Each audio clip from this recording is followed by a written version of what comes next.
اللہ کے محبوب علیہ الصلوۃ والسلام نے فرمایا کہ الا اخبرکم باہل الجنہ، میں تمہیں اہل جنت کے بارے میں خبر نہ دوں؟ تو پھر ارشاد فرمایا الضعفاء المظلومون، جو مسلمان کمزور ہیں، ظلم و ستم سہتے ہیں، تو آقا کریم نے فرمایا کہ وہ اہل جنت ہیں۔ چونکہ بہت سارے گناہ کا کفارہ ان پر ہونے والے ظلم بن جاتے ہیں۔ اہل ایمان کو دنیا میں جو تکلیفیں پہنچتی ہیں تو ان تکلیفوں کے بدلے میں ان کو اجر دیا جاتا ہے، حتیٰ کہ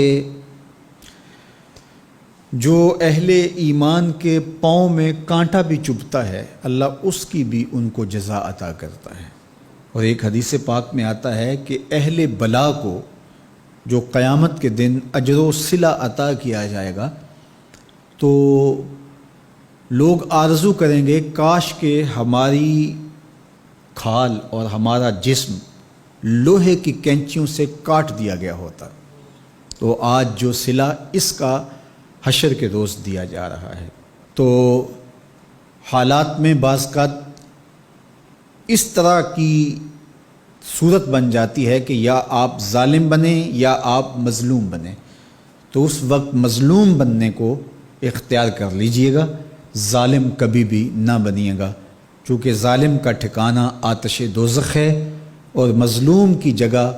اللہ کی جنت ہے۔ پھر فرمایا الا اخبرکم بخیارکم، میں تمہیں خبر نہ دوں جو تم میں سب سے زیادہ بہتر ہیں؟ تو پھر جھولیاں پھیل گئیں، تو فرمایا تم میں سے سب سے اچھے وہ ہیں کہ جو اچھے اخلاق کے حامل ہیں، جن کا خلق اچھا ہے، جن کے رویے خوبصورت ہیں۔ اور پھر آقا کریم علیہ السلام نے فرمایا الا انبئکم بشرارکم، میں تم میں سے جو شریر ترین لوگ ہیں ان کی خبر دوں،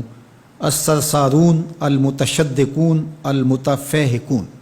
یہ وہ لوگ ہیں کہ جب مجلس ہو رہی ہو تو سب لوگوں کو برابر بولنے کا حق ہوتا ہے، اور کچھ لوگ تکبر کی وجہ سے بولتے ہی رہتے ہیں اور وہ سمجھتے ہیں کہ بس مجھے ہی حق ہے بولنے کا، اور وہ کسی کو موقع نہیں دیتے، اور کوئی بولے تو پھر اس کی بات کاٹ کے بولنے لگ جاتے ہیں۔ المتشدقون المتفہقون، یہاں وہ لوگ مراد ہیں کہ جو خام خواہ کا تکلف کرتے ہیں اور زبان کو بل دے دے کے اور منہ بگاڑ بگاڑ کے مشکل لفظ بول کے اصطلاحات بول کے لوگوں پر اپنے علم کا رعب جمانے کے لیے کہ میں بڑا بلیغ ہوں اور بڑا فصیح ہوں، اور اسی طرح کچھ لوگوں کو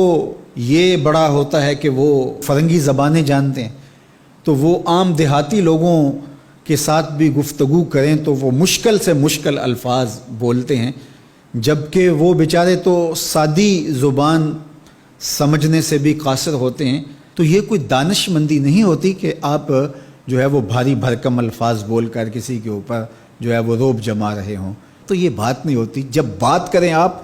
تو جس طرح کے لوگ ہوں اس طرح کی بات کی جائے اور اس طرح کی مثالیں ان کو دی جائیں۔ قرآن مجید میں اللہ تعالیٰ نے فرمایا کہ وہ اس بات پہ شرم نہیں اللہ کرتا کہ وہ تمہیں مچھر کی مثال دے، مچھر کی مثال دے کر کہ اگر تمہاری بات سمجھ میں آتی ہے، اور مکڑی کے جالے کی مثال دے کے اگر تمہاری بات سمجھ میں آتی ہے تو اچھی بات ہے۔ دیکھو چھوٹا بچہ ہو دودھ پیتا ہو تو اس کو یخنی تو نہیں پلائی جاتی، اس کا معدہ خراب کرنا ہے، وہ برداشت نہیں کر سکتا، اس کو وہ دیا جائے جو وہ برداشت کر سکتا ہے۔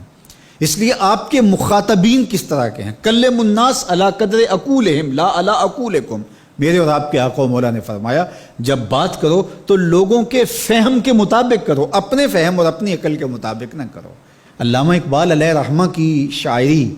اور ان کا خوبصورت ادب اگر آپ دیکھیں تو اہل علم کے لیے سوغات ہے، لیکن جب چھوٹے بچوں سے مخاطب ہوتے ہیں تو پہاڑ اور گلہری کے نام سے نظم لکھتے ہیں، جگنو کے نام سے نظم لکھتے ہیں، اور بکری کے نام سے نظم لکھتے ہیں، تو یہ ان کے مزاج کے مطابق بات ہوتی ہے۔ تو یہ حسن ہوتا ہے، اصل فصاحت ہے ہی یہ ہے کہ کس سے کس طرح بات کرنی ہے۔ تو میرے اور آپ کے آقا و مولا نے فرمایا کہ یہ شریر لوگ ہوتے ہیں۔